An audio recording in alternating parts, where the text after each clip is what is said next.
Dua warga Palestina tewas dan sejumlah lainnya terluka akibat tembakan tentara Israel di Beit Lahia, Gaza Utara. Rekaman dari Rumah Sakit Al-Shifa memperlihatkan jenazah tergeletak di tanah sementara kerabat berkumpul di sekitar korban untuk memberikan penghormatan terakhir. Warga juga terlihat membawa jenazah dan melakukan sholat jenazah. Menurut laporan media Palestina, dua orang yang tewas diidentifikasi sebagai Majdi Keban, 30 tahun, dan Firas Keban, 14 tahun. Ayah salah satu korban mengatakan bahwa putranya ditembak saat membeli makanan dari toko terdekat dan menambahkan bahwa beberapa orang lainnya terluka dalam insiden tersebut. الولد هذا راح يجيب لنا اكل راح يشتري لنا من الدكان فوقف مع عباب الدار لسه بدوش يطلع فكان ضربوه حبه هو 4-5 شباب ففيهم جرح وفيهم هيهم زي ما انتم شايفين مكتلين مرميين ملفوفين بشرايط فايش نعمل في الحال هذا شو نسوي. Insiden ini terjadi di tengah gencatan senjata yang berlaku sejak Oktober 2025. Hingga kini, militer Israel belum memberikan komentar terkait penembakan yang dilakukan terhadap warga sipil di Gaza.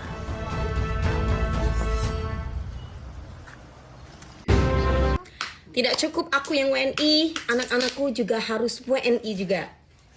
Ini adalah paket yang sangat penting yang menyangkut masa depan anakku. Kita coba buka ya. Sebuah video unggahan akun Mili Alexander viral di media sosial merekam momen ketika ia dengan bangga memperlihatkan perjuangannya menjadikan sang anak menjadi WNI. Ini paket bukan sembarang paket, isinya adalah sebuah dokumen yang penting banget yang merubah nasib dan masa depan anak-anakku. Hal ini berbanding terbalik dengan postingan pemilik akun @sasetyaningtyas. Seorang ibu asal Indonesia tinggal di Inggris yang bangga karena anaknya mendapat paspor asing viral di media sosial. I know the world seems unfair, tapi cukup aku aja yang WNI, anak-anakku jangan. Warganet ramai-ramai mengkritik karena ia dan suaminya adalah penerima beasiswa LPDP. Setelah menerima amplop, ia menunjukkan ekspresi terharu dan menyebut ini paket bukan sembarang paket. Dirinya mendapatkan surat dari Home Office Inggris yang menyatakan kalau anaknya yang kedua diterima menjadi warga negara Inggris dan menerima paspor secara resmi. Usai viral di media sosial, Sasetyaningtyas pun mengunggah tulisan permohonan maaf.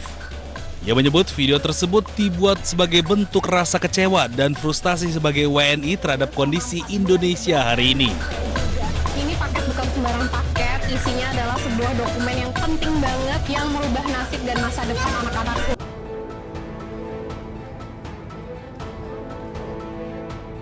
Komunitas Muslim di Tomasina, Madagaskar menyediakan makanan hangat setiap hari kepada ribuan orang yang terdampak Topan Kizani.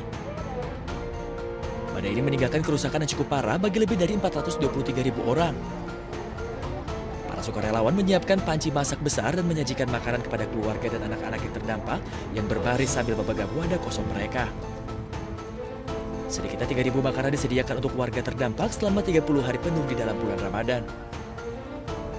Hal ini dilakukan sebagai upaya meringankan kesulitan para korban sekaligus menjadikan Ramadan sebagai momen berbagi.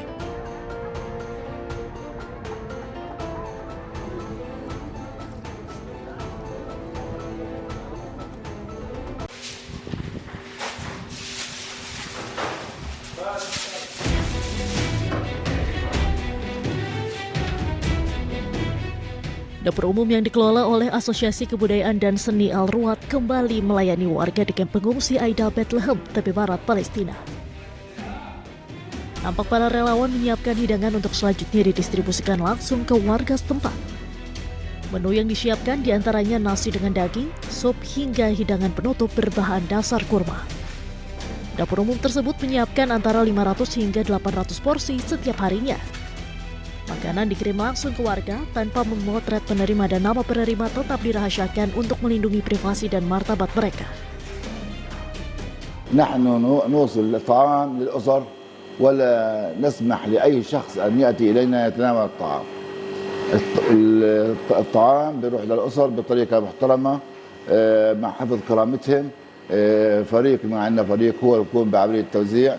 نحتفظ بنفسنا بالأسماء. ما بنصور على الإطلاق ما بنصور أي أسرة ما بنصور اسم على أي طبق يعني في خصوصية نحافظ على خصوصية وكرامة الناس.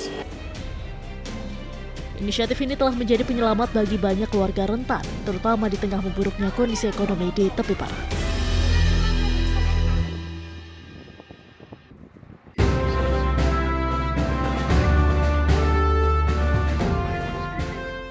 Dalam perjalanannya ke Yordania, Presiden Prabowo Subianto mendapatkan perlakuan istimewa. Tiba di langit Yordania, pesawat orang nomor 1 di Indonesia ini mendapatkan pengawalan khusus oleh pesawat F-16. Dari sisi kanan dan kiri pesawat kepresidenan, F-16 Yordania terbang dalam formasi presisi, mengantar pesawat presiden hingga mendekati pendaratan di Bandar Udara Militer Marka Aman. Pengawalan udara tersebut bukan sekedar prosedur keamanan negara, melainkan simbol penghormatan tinggi dari kerajaan Yordania Hashimiyah. Bahkan salah satu pilot F-16 menyapa langsung Presiden Prabowo melalui komunikasi radio. This is Line 1 speaking. Your Excellency Mr. President, Assalamualaikum warahmatullah.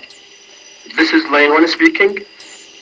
Your Excellency, on behalf of His Majesty King Abdullah II and the people of Jordan, we are honored to welcome you to Jordanian airspace, and it's a great honor to escort your flight this evening. Wishing you a pleasant stay and a safe landing. Ramadan Mubarak, sir. Presiden Prabowo pun secara langsung membalas komunikasi tersebut, menyampaikan apresiasi dan rasa terima kasih atas kehormatan yang diberikan. Lion Flight Indonesia One.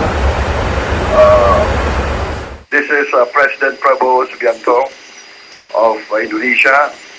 I would like to thank you and your flight for receiving me, for escorting me, and please pass on to your commanding officer and His Majesty how pleased I am to be back here in Amman in Jordan. Thank you very much. Lion Flight, this is Indonesia One. Once again, Ramadan Mubarak. Wish you all the best in this holy month. Wassalamualaikum warahmatullahi wabarakatuh. Ini menjadi kunjungan kedua Presiden Prabowo ke Yordania usai kunjungan pertamanya pada 13 April 2025 lalu. Tim Liputan, iNews melaporkan.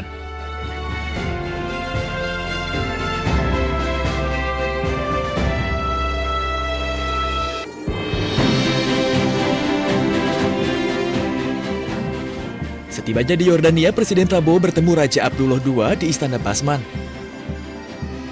Ketibaan Presiden di istana disambut oleh tiupan trompet dan pasukan jajar kehormatan yang berdiri rapi untuk memberikan salam penghormatan.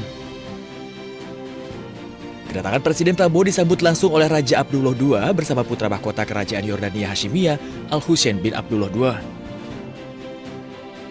Momen kebersamaan tersebut kemudian diabadikan dalam sesi foto bersama di salah satu sudut utama Istana Basman. Presiden Prabowo pun menerima upacara penyambutan resmi yang diawali dengan memperdengarkan lagu kedua negara dan dilanjutkan dengan inspeksi pasukan kehormatan. Usai upacara penyambutan, kedua kepala negara kemudian menuju ruang kerja istana untuk melakukan pertemuan tete-a-tete yang diikuti dengan pertemuan lanjutan dengan delegasi kedua negara. Keduanya membahas berbagai isu strategis mulai dari penguatan kerjasama kedua negara hingga kolaborasi di bidang kemanusiaan, termasuk terkait stabilitas dan perdamaian kawasan. Kunjungan Presiden Prabowo ini juga sekaligus menandai 75 tahun hubungan diplomatik Indonesia-Yordania. Bagi Indonesia, Kerajaan Yordania juga merupakan mitra penting sekaligus hub logistik Indonesia di kawasan Timur Tengah. Tim Liputan, iNews melaporkan.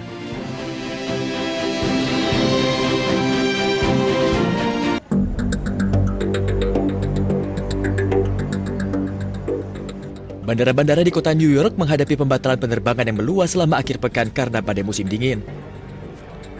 Hal ini menyebabkan penumpang terlantar dan mengacaukan rencana perjalanan mereka. Pesawat-pesawat terparkir di landasan pacu yang dikelilingi tumpukan salju. Sementara di dalam terminal, penumpang duduk dikelilingi koper karena penerbangan yang dibatalkan dan ditunda. Para penumpang pesawat ini mengaku tidak mendapatkan informasi terkait pembatalan penerbangan mereka hingga mereka harus menghubungi maskapai terkait. Akibatnya para penumpang harus memesan ulang perjalanan mereka, bahkan mengatur kembali rencana perjalanan mereka yang sebelumnya telah tersusun. Badai salju membawa hujan salju lebat di seluruh kota hingga ketebalan mencapai 48,3 cm. Pemerintah setempat mengeluarkan larangan bagi perjalanan yang tidak mendesak.